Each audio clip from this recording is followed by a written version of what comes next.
বন্ধুরা, আজকে আমার রেসিপি চকলেট বানানা কেক। আমি কিভাবে করেছি আপনাদের বলছি।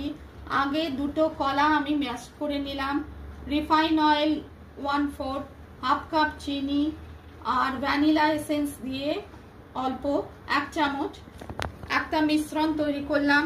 তারপর অন্য বাটিতে চাকনি দিয়ে ছেঁকে নেওয়া 1 কাপ ময়দা, 4 চামচ cocoa powder, baking powder, baking soda আর এই মিশ্রণটা কলার মিশ্রণে মিশিয়ে 4 চামচ দুধ দিয়ে লিকুইড দুধ একটা থিক ব্যাটার আমি তৈরি করলাম। আর কোকো অন্য একটা বাটিতে আমি ওই কেক টিনে বাটার পেপার লাগিয়ে এই মিশ্রণটা ভরে প্রিহিটেড ওভেনে 35 থেকে 40 মিনিট বেক করলাম বা স্টিম করলাম। তৈরি হলো চকো চিপস বানানা চকলেট কেক।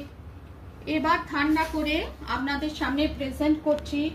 রেসিপি পছন্দ হলে লাইক করবেন, চ্যানেলটিকে সাবস্ক্রাইব করার অনুরোধ রইল। Tasty healthy chocolate banana cake, ওপর থেকে চকো চিপস দিয়ে আমি গার্নিশ করেছি।